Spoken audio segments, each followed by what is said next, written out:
نحمده ونصلي على رسوله الكريم اما بعد فاعوذ بالله من الشيطان الرجيم بسم الله الرحمن الرحيم رب اشرح لي صدري ويسر لي امري واحلل عقدة من لساني يفقهوا قولي۔ کثرت سے درود پڑھنا۔ رسول اللہ صلی اللہ علیہ وسلم نے فرمایا جمعہ کے دن اور جمعہ کی رات کو کثرت سے مجھ پر درود پڑھا کرو، بس جو آدمی مجھ پر ایک دفعہ درود بھیجے گا اللہ اس پر 10 رحمتیں نازل کرے گا۔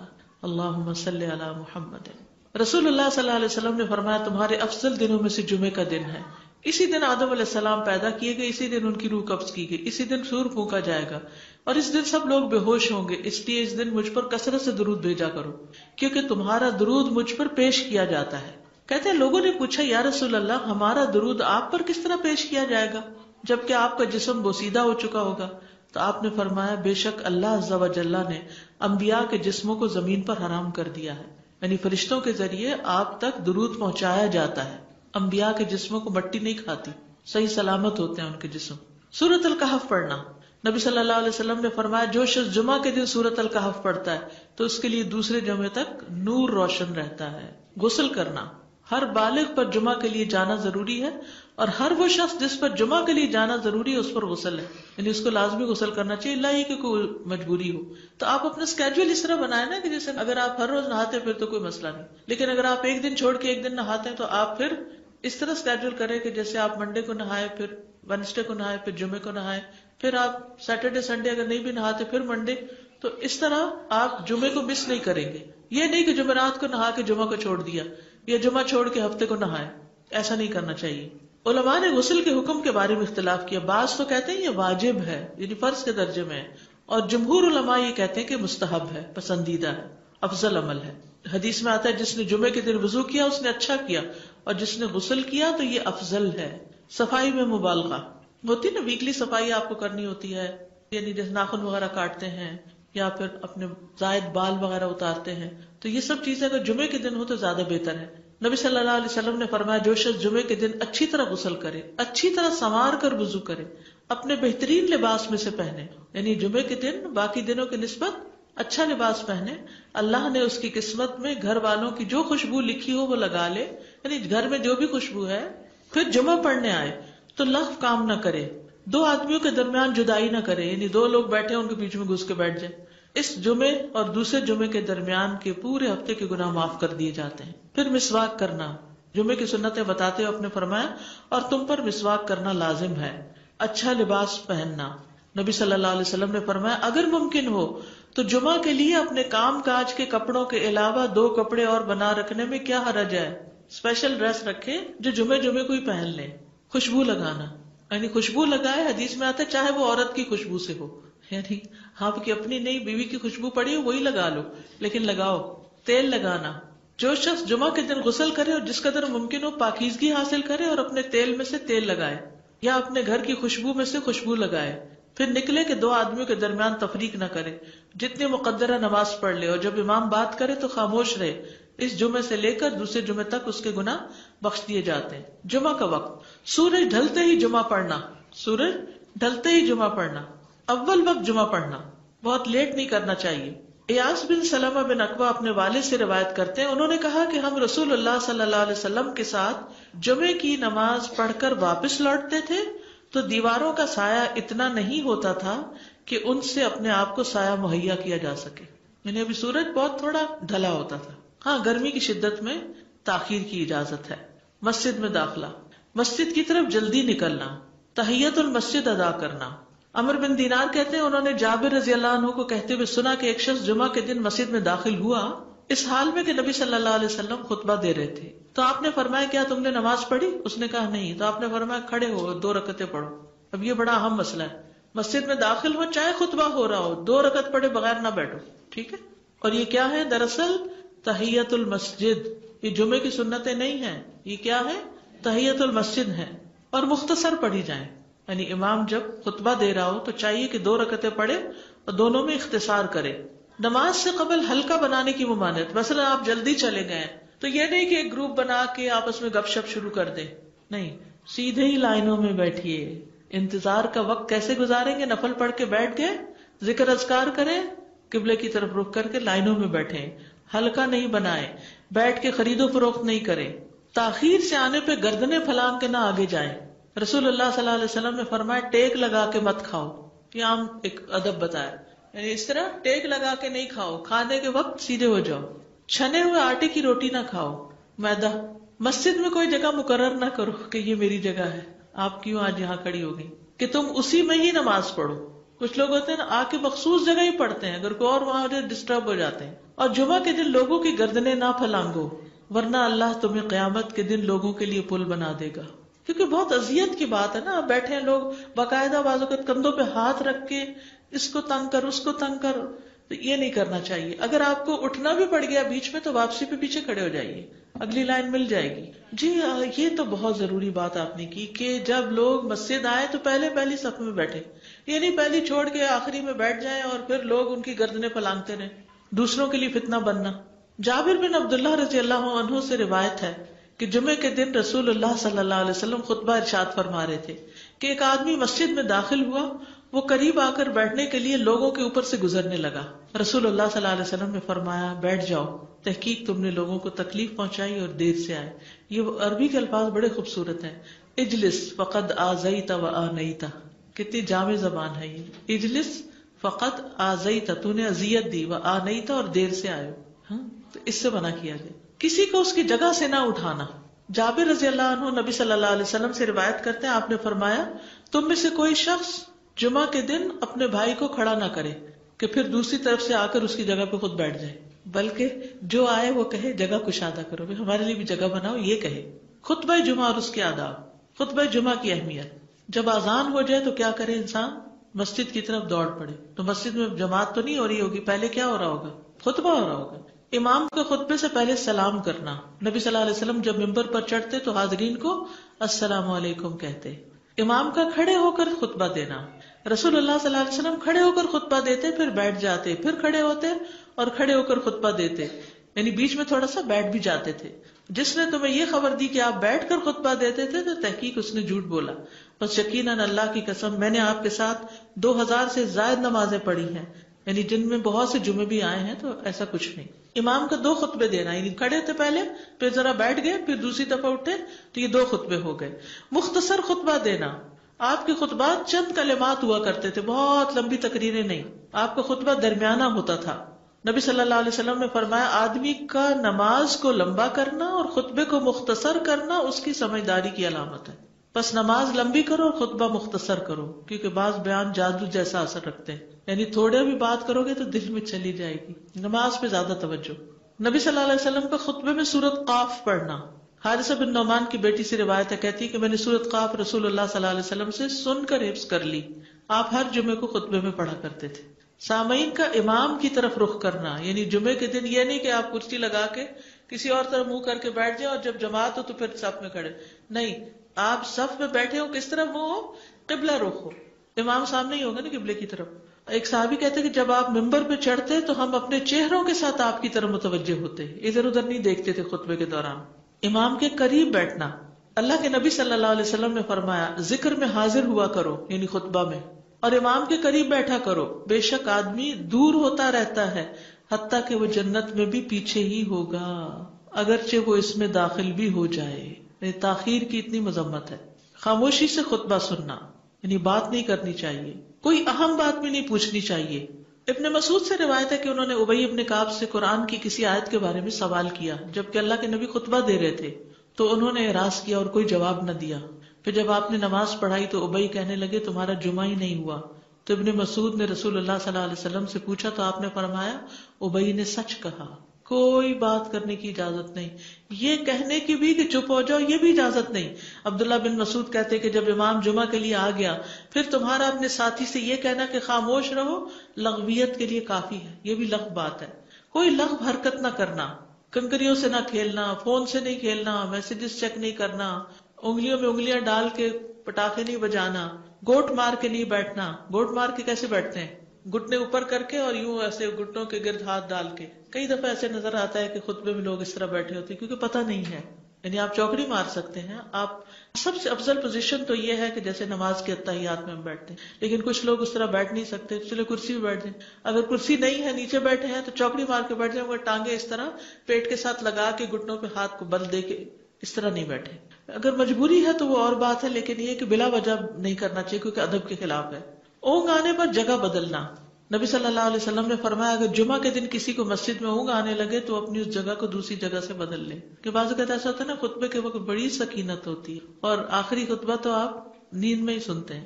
نماز جمعہ کی رکعت 2 رکعت ہے فرض بس. جمعہ کی نماز 2 رکعتیں ہیں اور ان دونوں میں قرات ہوتی ہے. نبی صلی اللہ علیہ وسلم جمعے میں سبح اسم ربک الاعلی اور هل اتاک حدیث الغاشیہ پڑھتے. کبھی جمعہ اور عید کٹھے ہو جاتے تب بھی دونوں نمازوں میں یہی صورت پڑھتے تھے. ٹھیک ہے. اسی طرح صبح کی نماز میں جمعے کے دن الف لام میم التنزیل اور هل اتى علی الانسان کی قرات کرتے اور نماز جمعہ میں سورۃ الجمعہ اور منافقین کی تلاوت کرتے. یعنی یہ بھی ملتا ہے. فرض کے بعد 2 رکعت پڑھنا. عبداللہ بن عمر سے روایت ہے انہوں نے رسول اللہ صلی اللہ علیہ وسلم کی نفل نماز کو بیان کیا اور کہا کہ آپ جمعے کے بعد کوئی نفل نماز نہیں پڑھتے تھے حتیٰ کہ واپس تشریف لے جاتے پھر اپنے گھر میں 2 رکعت پڑھتے تھے.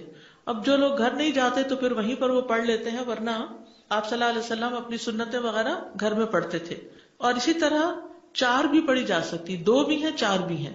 آپ صلی اللہ علیہ وسلم نے فرمایا جب تم میں سے کوئی جمعہ پڑھ چکے تو اس کے بعد 4 رکعتیں پڑھے. یہ آپ کا حکم ہے. تو جب آپ کا 2 چیزیں ہوتی ہیں سمجھنے کے لیے، ایک آپ کا فعل ہوتا ہے اور ایک آپ کا حکم ہوتا ہے. تو ہمارے لیے کیا ہے جو آپ کا حکم ہو. جمعے کے بعد کوئی اور نماز پڑھنے سے پہلے گفتگو کرنا، یعنی سنت پڑھنے سے پہلے گفتگو کرنا. اسما بن مالک سے مرفوعاً روایت ہے کہ جب تم میں سے کوئی آدمی جمعہ کی نماز پڑھے تو اس کے بعد اس وقت تک کوئی نماز ادا نہ کرے جب تک کسی سے کلام نہ کرے یا اس جگہ سے نکل نہ جائے. پہلے منع تھا، اب کوئی نہ کوئی بات کر لینی چاہیے. نہیں سمجھ آئی؟ یعنی جمعہ پڑھ لیا آپ نے اور پھر کسی سے آپ سلام دعا کر لیں، اس کے بعد سنت پڑھیں یا نفل جو بھی. ٹھیک ہے. اور گھر جانا ہے تو گھر جا کے پڑھیں، اور اگر گھر نہیں جانا کام پہ جانا ہے تو ادھر ہی پڑھ کے چلے جائیں. کتنا پیارا ہے ہمارا دین کہ اتنا لمبا بھی چپ کر روزہ نہیں رکھوایا. بالکل. عاصم سے روایت ہے، وہ ابو قلابہ سے نقل کرتے ہیں، میں نے ان کے ساتھ جمعہ کی نماز پڑھی. جب میں نے اپنی نماز پوری کر لی انہوں نے میرے ہاتھ کو پکڑا اور میری جگہ پر کھڑے ہوئے اور مجھے اپنی جگہ پہ کھڑا کیا. وہ جو ہم چینج کرتے ہیں نا جگہ، وہ اس کی بات ہو رہی ہے. یعنی جمعے کے بعد کوئی اور نماز پڑھنے سے پہلے بات بھی کر لینا، جگہ بھی تبدیل کرنا. لیکن اگر کچھ لوگ پہلے سے ہی آپ کی سنتیں شروع کر چکے اور کوئی چینج کرنے والا نہیں تو پھر پڑھ لیجئے. یعنی یہ مستحب اعمال ہیں، ان میں ایسا نہیں کہ کوئی گناہ لازم ہو جائے گا، لیکن افضل یہ ہے، افضل سے اجر زیادہ ہو جاتا ہے. جمعہ کے دیگر احکام. 1 رکعت پانے پر بھی جمعہ ادا ہو جاتا ہے. یعنی اگر کسی کو رش مل گیا، پارکنگ نہیں ملی اور 1 رکعت میں بھی پہنچ گیا تو جمعہ ہو گیا.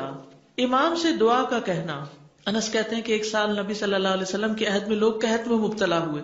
جمعہ کے دن میں نبی صلی اللہ علیہ وسلم کے خطبہ پڑھنے کے دوران میں ایک اعرابی کھڑا ہو گیا. کہا یا رسول اللہ، مال تباہ ہو گئے، بچے بھوکے مرنے لگے، اس لیے آپ اللہ سے ہمارے حق میں دعا کیجیے. آپ نے اپنے دونوں ہاتھ اٹھائے. اس وقت آسمان پر بادل کا ایک ٹکڑا بھی نہیں تھا. قسم ہے اس ذات کی جس کے ہاتھ میں میری جان، آپ نے ہاتھ اٹھائے بھی نہیں تھے کہ پہاڑوں کی طرح بادل کے بڑے بڑے ٹکڑے امڑ آئے. یہ معجزہ ہے آپ کا، آپ کی دعا قبول ہو گئی. پھر آپ ممبر سے ابھی اترے نہیں تھے کہ میں نے آپ کی داڑھی پر بارش کے قطروں کو ٹپکتے ہوئے دیکھا. اس دن خوب بارش ہوئی. پھر دوسرے دن، تیسرے، چوتھے، حتیٰ کہ دوسرے جمعے تک سلسلہ جاری رہا. دوسرے جمعے وہی عربی یا کوئی اور کھڑا ہو گیا اور کہا یا رسول اللہ، چھتیں گر گئی، مال ڈوب گیا، اس لیے آپ ہمارے لیے اللہ سے دعا کیجیے. چنانچہ آپ نے اپنے دونوں ہاتھ اٹھائے اور فرمایا اے میرے اللہ، ہمارے ارد گرد برسا، ہم پر نہ برسا. اور بدلی کی جس طرف اشارہ کرتے وہ بدلی ہٹتی جاتی اور مدینہ ایک حوض کی طرح ہو گیا. وادی کنات 1 مہینے تک بہتا رہا. جو شخص بھی کسی علاقے سے آتا تو اس پر بارش کا حال بیان کرتا، جیسے ہوتا ہے نا کوئی فلڈ آ جائے یا کچھ ہریکین تو پھر ہر کوئی موضوع گفتگو ہو جاتا ہے. جمعہ کے بعد قیلولہ کرنا. انس کہتے ہیں کہ ہم لوگ جمعہ کے دن سویرے نکلتے اور جمعہ کی نماز کے بعد قیلولہ کرتے تھے. جمعہ کے بعد کھانا کھانا. سہل کہتے ہیں کہ ہم نہ تو قیلولہ کرتے نہ دوپہر کا کھانا کھاتے، مگر جمعے کے بعد. لنچ کب ہے؟ جمعے کے بعد. جمعے کو قیام و سیام کے لیے خاص کرنے کی ممانعت ہے. یعنی اس دن کی رات کو شب جمعہ منانا کہ اس رات پوری عبادت کریں گے، یہ سنت سے ثابت نہیں. ٹھیک ہے. اور دن کو روزے کے لیے خاص کرنا یہ بھی سنت سے ثابت نہیں، الا یہ کہ کوئی معمول کا روزہ رکھتا ہے، یعنی ایام 20 کا روزہ ہے تو وہ اور بات ہے. ابو ہریرہ سے روایت ہے کہ میں نے رسول اللہ صلی اللہ علیہ وسلم کو فرماتے ہوئے سنا، تم میں سے کوئی شخص جمعہ کے دن روزہ نہ رکھے مگر یہ کہ اس کے ایک دن پہلے یا اس کے بعد کا دن ملا کر روزہ رکھے. جمعہ کے دن خرید و فروخت کی ممانعت ہے. جمعہ کے دن جب نماز کے لیے پکارا جائے تو اس وقت اللہ نے خرید و فروخت سے منع کیا ہے. وَذَرُوا الْبَيْعَ، اس دن کاروبار حرام ہے. اور یہ جمعے کی دوسری اذان کے ساتھ تعلق رکھتا ہے، یعنی صبح صبح کام کر سکتے ہیں لیکن اذان ہوتے ہی چھوڑ دیں، اور جب پھر جمعہ سے فارغ ہو جائیں تو دوبارہ دکان پہ جا کے بیٹھ جائیں. جابر بن عبداللہ کہتے ہیں کہ نبی صلی اللہ علیہ وسلم جمعہ کے دن خطبہ ارشاد فرما رہے تھے کہ مدینہ میں ایک تجارتی قافلہ آیا. رسول اللہ صلی اللہ علیہ وسلم کے صحابہ اس کی طرف لپک پڑے اور آپ کے پاس مسجد میں صرف 12 آدمی بچے. تو رسول اللہ صلی اللہ علیہ وسلم نے یہ صورت دیکھ کر فرمایا، اس ذات کی قسم جس کے ہاتھ میں میری جان ہے، اگر تم سارے کے سارے چلے جاتے اور کوئی بھی باقی نہ بچتا تو اس وادی میں آگ بہ پڑتی. یعنی اتنا بڑا جرم ہے یہ. پھر یہ آیت نازل ہوئی، وَإِذَا رَأَوْا تِجَارَةً أَوْ لَهْوًا انفضوا إِلَيْهَا وَتَرَكُوكَ قَائِمًا، جب وہ کوئی سودا بکتا دیکھیں یا کوئی تماشا نظر آ جائے تو اس کی طرف دوڑ جاتے ہیں اور آپ کو کھڑا ہی چھوڑ دیتے ہیں. راوی کہتے ہیں جو 12 آدمی رسول اللہ صلی اللہ علیہ وسلم کے ساتھ رہے ان میں ابو بکر اور عمر رضی اللہ عنہ بھی شامل تھے. جمعے کے دن قبولیت کی گھڑی ہوتی ہے، اس وقت اللہ سے بھلائی مانگنی چاہیے. رسول اللہ صلی اللہ علیہ وسلم نے فرمایا، جمعے کے دن میں ایک گھڑی ایسی ہے کہ کوئی مسلمان اللہ سے کسی خیر کا سوال کرتے ہوئے اس کی موافقت نہیں کرتا مگر اللہ اسے وہی خیر عطا کر دیتا ہے. فرمایا یہ ایک چھوٹی سی گھڑی ہے، تھوڑی دیر کے لیے ہوتی ہے اور یہ ہر جمعے کو ہوتی ہے. ٹھیک ہے، اور خصوصاً نماز میں بھی اگر کوئی دعا کر رہا ہوتا ہے نا انسان تو وہ بھی قبول ہو جاتی ہے. نماز میں دعا کہاں ہوتی ہے؟ شروع میں ہوتی ہے، رکوع میں ہوتی ہے، سجدے میں ہوتی ہے، تشہد میں ہوتی ہیں. تو اگر یعنی جمعہ پڑھ رہے ہیں اور بیچ میں دعائیں آ گئی ہیں تو ہو سکتا ہے وہی گھڑی آ گئی ہو اور آپ کی دعا قبول ہو جائے. اور یہ تورات میں بھی اس کا ذکر تھا. ابو ہریرہ رضی اللہ عنہ کہتے ہیں کہ رسول اللہ صلی اللہ علیہ وسلم نے فرمایا، بہترین دن جس میں سورج طلوع ہوتا ہے جمعہ کا دن ہے. اس دن میں ایک گھڑی ایسی ہے کہ نماز کی حالت میں اگر کوئی مسلمان بندہ اللہ عز و جل سے کچھ طلب کرے تو وہ اس کو ضرور دیتا ہے. کعب نے کہا ایسا سال میں ایک مرتبہ ہوتا ہے؟ تو میں نے کہا نہیں بلکہ ہر جمعہ کو ہوتا ہے. کہتے ہیں پھر کعب نے تورات پڑھی تو کہا نبی صلی اللہ علیہ وسلم نے سچ فرمایا. ابو ہریرہ رضی اللہ عنہ کہتے ہیں کہ میں بعد میں عبداللہ بن سلام سے ملا اور ان سے اپنی اور کعب کی مجلس کا بتایا تو عبداللہ بن سلام رضی اللہ عنہ نے کہا میں جانتا ہوں وہ گھڑی کب آتی ہے. ابو ہریرہ نے کہا مجھے بھی بتائیے. انہوں نے کہا وہ جمعہ کے دن میں آخری گھڑی ہے. میں نے کہا یہ جمعے کے دن کی آخری گھڑی کیسے ہو سکتی ہے؟ حالانکہ رسول اللہ صلی اللہ علیہ وسلم نے فرمایا جو مسلمان بندہ اس کو نماز پڑھتے ہوئے پائے. اس وقت میں کوئی نماز نہیں پڑھی جاتی. تو عبداللہ بن سلام نے کہا کیا رسول اللہ صلی اللہ علیہ وسلم نے یہ نہیں فرمایا جو شخص نماز کے انتظار میں بیٹھا رہے وہ گویا نماز ہی کی حالت میں حتیٰ کہ نماز پڑھ لے؟ کہتے ہیں میں نے کہا ہاں. تو انہوں نے کہا بس یہی ہے، یعنی اس وقت کیا کرنا چاہیے؟ آخری گھڑی میں وضو وغیرہ کر کے مغرب کی نماز کے انتظار میں بیٹھ کے دعائیں کریں، اذان ہو تو نماز پڑھ لیں. عصر کے بعد سے مغرب تک کا وقت ہے. انس بن مالک سے روایت ہے کہ نبی صلی اللہ علیہ وسلم نے فرمایا جمعہ کے دن اس گھڑی کو جس میں دعا کی قبولیت کی امید کی جاتی ہے عصر سے لے کر سورج ڈوبنے تک کے درمیان تلاش کرو، اور دن کی آخری گھڑی ہے. تو اللہ سبحانہ و تعالی ہمیں اس دن کی برکتوں سے فائدہ اٹھانے کی توفیق عطا فرمائے. جی کوئی سنتیں نہیں ہیں جمعہ سے پہلے، کوئی سنتیں نہیں، 4 سنتیں نہیں ہیں، صرف 2 رکعتیں تحیت المسجد ہیں، بعد میں 2 یا 4 پڑھی جا سکتی. بہت زبردست مسئلہ حل ہو گیا. دوسری بات یہ کہ وہ ابھی آپ نے بتایا کہ بات کر کے ہم پڑھیں سنتیں جمعے کی نماز کے بعد. جی ذرا سا سلام دعا کر لیں دائیں بائیں. لیکن وہ یہ تھا کہ فرض پڑھنے کے بعد آیت الکرسی جو ہے بغیر بات کیے پڑھی تھی. جی وہ پڑھ کے تو پھر اس کے بعد سلام کر لیں. تو سنت پڑھنے سے پہلے بات کرنی ہے، آیت الکرسی پڑھنے سے پہلے نہیں. استاذ میں یہ سوچ رہی تھی کہ اتنا اہم ٹاپک ہے جمعے کے حوالے سے، تو ہم سب اپنے اوپر اگر لازم کر لیں کہ اپنے گھر کے مردوں کو ضرور بتائیے. جی ہاں. کیونکہ یہاں پہ جمعے کے دن اتنی پرابلمس دیکھنے میں آتی ہیں باہر بھی اور اندر بھی، تو یہ بہت ضروری ہے، بہت ضروری ہے کہ اہمیت جانے پہلے. جی السلام علیکم استاذہ، آپ نے بتایا کہ اگر آخری رکعت بھی مل جائے تو جمعہ ہو جاتا ہے. So it's not like the خطبہ از لازم. نہیں، ویسے تو وہ شروع میں جانے کا جو اجر و ثواب ہے، اور لیکن خطبہ اگر نہیں ملا کسی وجہ سے تو اس شخص کا جمعہ قضا نہیں ہوا. اوکے، کیونکہ وہاں مسجد میں لوگ یہ کہتے ہیں آپ خطبہ میں لیٹ آئے ہو، اب آپ کو دوسرا خطبہ پکڑنا ہوگا. نہیں، because then you can find the جمعہ. اور سیکنڈ ایک بات آپ نے کہی کہ 2 رکعتیں ہیں جمعہ کی فرض جو مسجد میں ہے، بٹ اگر عورت گھر پر ہے تو پھر 4 ہی ہوئے گی ظہر کی. اوکے، ظہر کی 4 پڑے گی. استاذہ جی 2 کوشچنز ہیں. ایک یہ کہ جب خطبہ ختم ہوتا ہے اور جب نماز کے لیے کھڑے ہوتے ہیں تو وہ اس وقت بھی خاموشی ہونی چاہیے، جیسے کہ لوگ کہتے ہیں صف جوڑ لیں یا آگے آ جائیں، تو اس وقت بھی بات اس کی خاموشی بالکل. استاد بعض لوگ آپ خاموش رہتے ہیں لیکن لوگ آ کے آپ کو یا تو اشارے سے سلام کرتے ہیں یا پھر ہاتھ ملانا چاہتے ہیں، نظریں جھکا لیں، اسے ہاتھ بھی نہیں ملانا چاہیے، ہاتھ ملا لیں لیکن نظریں جھکا لیں تاکہ بات نہ کریں، کیونکہ آپ کو پتا ان کو نہیں پتا تو پھر بد اخلاقی بھی لگتی ہے کہ وہ بول رہے ہیں اور آپ کچھ نہیں کہہ رہے. جزاک اللہ خیر. یعنی اپنے عمل سے بتا دیں کہ بولنا نہیں. جی السلام علیکم ورحمۃ اللہ وبرکاتہ. سازا جب ہم مسجد میں نماز پڑھتے ہیں سنتیں ادا کرتے ہیں تو ہم 4 ادا کرتے ہیں. سننے میں یہ آتا ہے کہ اگر ہم گھر آ کے ادا کریں گے تو 2 ادا کریں گے، کیا یہ صحیح بات ہے؟ نبی صلی اللہ علیہ وسلم چونکہ گھر جا کے 2 پڑھا کرتے تھے لیکن آپ نے ہمیں 4 ادا کرنے کا حکم دیا ہے تو اس لیے 4 بھی ادا کر سکتے ہیں. جی جزاک اللہ خیر. وإياكم. کسی کو بتانے کی ضرورت پڑ جائے تو سب سے پہلی بات تو یہ کہ صاحب معاملہ خود استخارہ کریں. جی ہاں. دوسری بات یہ کہ مکروہ اوقات کے علاوہ 2 رکعت نفل کبھی بھی پڑھ سکتے ہیں. جی ہاں. دوسری بات یہ سورہ فاتحہ قرآن کی کوئی بھی سورت، ٹھیک ہے. پھر 1 سے زیادہ مرتبہ بھی کر سکتے ہیں. ٹھیک ہے. پھر یہ کہ خواب یا کسی اشارے کا انتظار کوئی حقیقت نہیں. ٹھیک ہے. آسانیاں اور رکاوٹیں دونوں کا مطلب یہ لے کہ اسی میں خیر ہے. ٹھیک ہے. اور ہر حال میں حاضر ہے کیونکہ وہی جانتا ہے کہ کب کیا اور کون بھی. جی یعنی کام سے نہ رکے، جس کام کے لیے استخارہ کیا وہ کام کر لیں، پھر اس کے بعد خیر ہی خیر، استخارہ خیر ہی خیر. گھر میں نماز پڑھے تو پہلے 4 سنت پڑھے. جی ہاں، اور پھر 4 فرض پڑھے، پھر 2 سنت، پھر 2 نفل. جی. وآخر دعوانا ان الحمد للہ رب العالمین. سبحانک اللہم وبحمدک اشہد ان لا الہ الا انت استغفرک واتوب الیک. السلام علیکم ورحمۃ اللہ وبرکاتہ.